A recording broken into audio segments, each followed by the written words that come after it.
Halo, Assalamualaikum. Sodiap, saya Kare.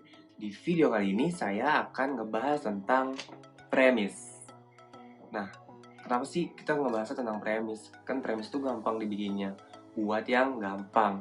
Tapi ternyata banyak yang request, Kak, gimana sih cara bikin premis? Kak, kok susah ya bikin premis? Emangnya susah ya bikin premis?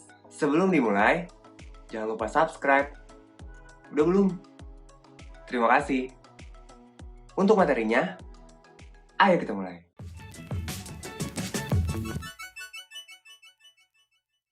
Selamat datang di channel Ikare. Kalau kamu pertama kali datang ke channel ini bakal ngebahas tentang kepenulisan. Jadinya saya bakal ngebahas tentang cara bikin premis, cara nulis, belajar nulis, dan lain sebagainya. Langsung aja ya, kita bahas. Sebelumnya, tahu gak premis itu apa? Premis adalah satu kalimat yang ngejabarin satu cerita. Ulang ya, premis itu adalah satu kalimat yang ngejabarin satu cerita. Jadi keseluruhan cerita itu ada dalam satu cerita tersebut. Nah, di dalam premis itu ada 3 yang harus ada. Pertama itu ada karakter, konflik, dan penyelesaian. Nah, karakter ini kalau kamu mau bikinnya 3 karakter silakan. Kamu mau bikin satu karakter silakan. Jadi intinya, gampangnya ya, karakter itu adalah si protagonis. Misal karakter yang saya bikin itu adalah seorang remaja yang sekolah di sekolah elit misalnya. Terus bisa juga karakternya dibikin 2. Seorang remaja yang di sekolah elit, yang sekolahnya di sekolah elit, dan musuh bebuyutannya di sekolah elit tersebut. Jadinya yang disebut karakter itu tergantung kamunya, ada berapa karakternya. Kalau misalnya protagonis atau tokoh utamanya cuma satu, ya nggak apa-apa. Tapi kalau misalnya tokoh utamanya kayak Power Rangers 5, ya nggak apa-apa juga. Jadi intinya kalau Power Rangers itu ada karakter, konflik, dan penyelesaian. Ingat ya, karakter, konflik, dan penyelesaian. Setelah itu, bikin konfliknya. Misalnya, tadi karakter remaja yang sekolahnya elit itu, dia cinta sama adik kelasnya, misalnya. Terus konfliknya, adik kelasnya itu direbutin sama cowok-cowok yang lainnya, misalnya. Nah, konflik tuh. Nah, kalau ngomongin konflik, berarti ada tujuannya.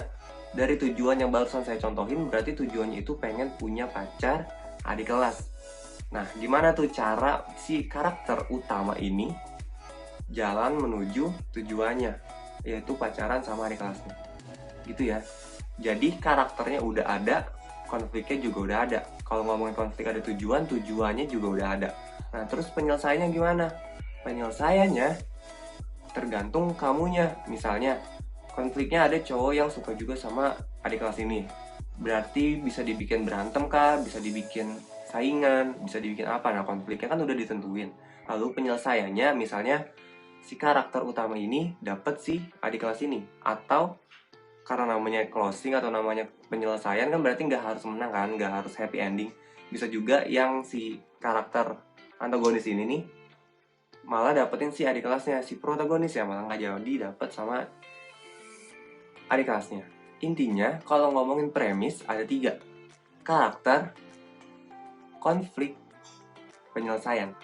Karakternya remaja yang sekolah elit pengen dapetin cewek adik kelas dan punya konflik sama cowok lain yang rebutan. Penyelesaiannya bisa jadi jadian atau bisa jadi nggak jadian. Ingat ya, 3. Lalu kalau ngomonginnya premis, premis itu tadi apa? Satu kalimat yang ngejabarin, yang menjelaskan isi cerita. Berarti kalau ngomongin kalimat, kalimat itu berarti diakhiri dengan titik. Bener gak sih? Bener dong. Nah, kalau diakhiri dengan titik, berarti gimana cara ngebagi antara karakter, konflik, dan penyelesaian tadi. Kasih koma.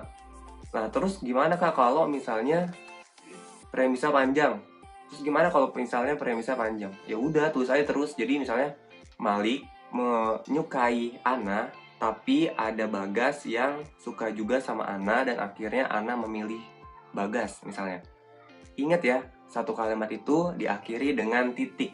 Jadi kalau premisnya panjang ya udah kasih aja koma, koma, koma, koma, koma, terus koma yang banyak. Nggak apa-apa, tapi jangan kepanjangan juga karena kan biasanya kalau premis itu cuma disebutin dalam beberapa detik.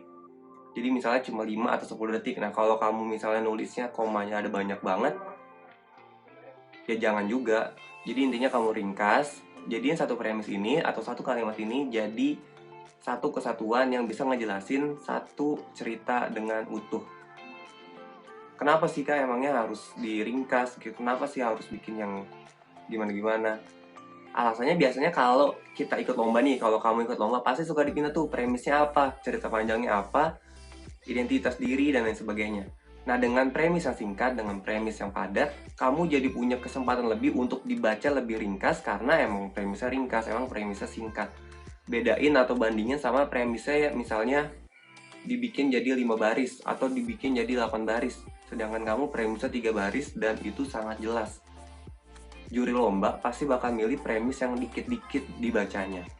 Nah, dari kalimat yang singkat tadi, kamu bikin tuh bagian apa atau poin mana di cerita kamu yang jadi paling indah atau yang jadi konflik paling epic atau yang lainnya. Intinya di premis itu kamu tulis tuh bagian mana yang paling istimewa dari cerita kamu. Kita recap ya. Tadi premis itu adalah satu kalimat yang menjelaskan isi cerita secara keseluruhan. Premis itu isinya konflik. Premis itu isinya karakter, konflik, dan penyelesaian. Kalau kalimat itu diakhiri dengan titik, kalau premis kamu panjang silahkan dikasih koma yang banyak silahkan. Terus misalnya kalau kamu mau ikut lomba dan dimintain premis, jangan lupa masukin adegan istimewa, adegan yang menurut kamu paling baik di dalam premis itu. Jadinya juri atau yang menilai nantinya, yang menyeleksi nantinya bakal tahu kalau cerita kamu itu bagus banget cuma dari premisnya doang.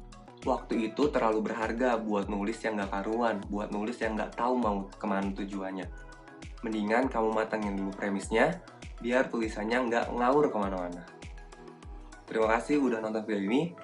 Jangan lupa subscribe, komen di bawah, besok mau bikin konten tentang apa. Bye-bye,